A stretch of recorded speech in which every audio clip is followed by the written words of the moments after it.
que je fais légalement.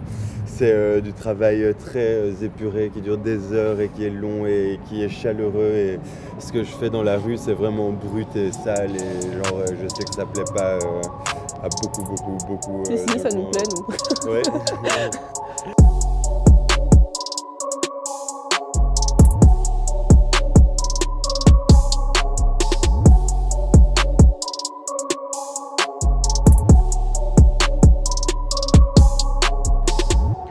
Le street art se développe, s'ouvre, se démocratise, alors qu'à la base c'était un art plutôt clandestin, mystérieux.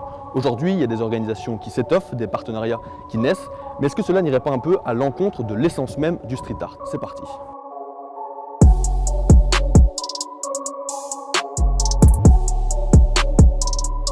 Ici, on est au KVS, c'est le Théâtre Royal Flamand, en plein centre-ville de BX. Eux, ils taffent avec FarmProd, l'une des plus grosses organisations de street art bruxelloise. Il y a notamment le tableau d'un de leurs artistes, Arnaud Deballe. On va justement aller le rencontrer et aller dans les ateliers de FarmProd pour voir un peu comment ça se passe.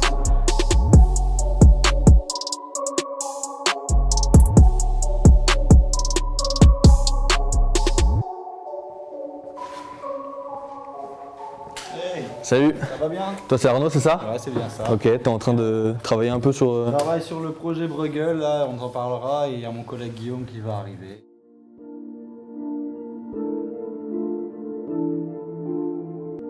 C'est ici que vous travaillez sur les commandes que vous recevez, sur les travaux? Ici, on travaille sur la peinture, on travaille sur l'organisation, c'est notre endroit de rencontre, notre endroit de stockage, de réunion et de production. FarmProd, c'est jamais revendiqué et ne se revendiquera jamais. Graffiti, vandal. Parce que c'est pas le cas. On s'est formé pas du tout dans cet esprit-là. Mais par contre, c'est vrai que certains membres ont participé plus ou moins activement au graffiti ou au vandal en Belgique, un peu à Paris, un peu dans...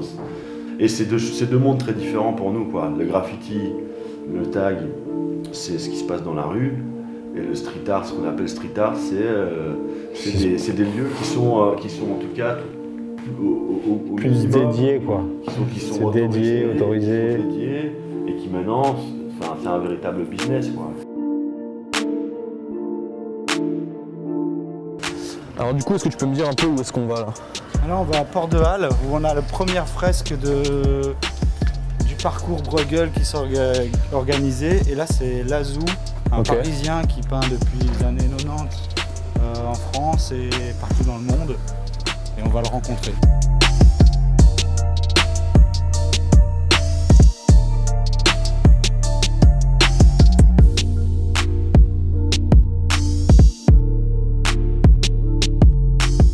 Moi je peins sur des murs qui sont des murs plutôt lépreux, des murs qui sont abandonnés, des murs que plus personne ne voit. Et le jour où on repeint dessus, le mur réexiste.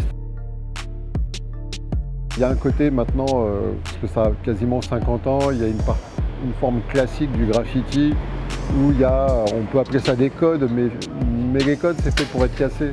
Et le graffiti par essence, c'est un truc qui casse les codes. Moi quand je peins, on me dit « Ah vous c'est super ce que vous faites, par contre les trucs dégueulasses qu'on voit dans la rue, ah, ça je suis pas d'accord, dans le métro, les trains et tout ». Alors que c'est la même chose pour moi quand on oppose un petit tag qui est un peu pourri et maladroit avec un truc beaucoup plus abouti. Il faut se souvenir que pour faire des choses abouties, il a fallu commencer par faire des petits tags pourris et maladroits. Là, on est sur un free spot, c'est l'un des plus grands de la ville de Bruxelles. Et pour bien comprendre ce que c'est, on va aller rencontrer Chloé qui va nous en parler, et puis aussi un street artiste qui tag un petit peu ici. Salut. Salut. Manu, enchanté. Chloé, enchanté. Thomas. Ça va bien? Donc ici, on est dans le free spot qui est près de la VUB, enfin, qui appartient en fait à la VUB, et c'est une collaboration avec Urbana, qui est une ASBL qui crée plein de projets. Et en fait, leur but, c'est de tendre à promouvoir l'art urbain à Bruxelles parce que ils estiment que c'est pas encore assez mis en avant et qu'il y a beaucoup de jeunes graffeurs et, qui ont envie de venir se faire la main et d'avoir des spots comme ça qui sont libres. Et certains ont 2 casquettes, donc ils vont être vandales avec un nom un nom à part et puis ils vont être aussi artistes. Ils sont un peu concernés par cette idée-là? Oui, totalement. Moi, c'est mon boulot de faire du street art et c'est ma passion de faire du vandalisme, clairement. Pour moi, c'est quand même deux milieux qui sont vachement distincts. Maintenant, on va aller voir un artiste qui a déjà tout prouvé dans la rue. Maintenant, il expose dans les galeries les plus prestigieuses du monde. Il s'appelle Coolcourt, il vient du Bronx et on va aller voir son expo du côté de XL.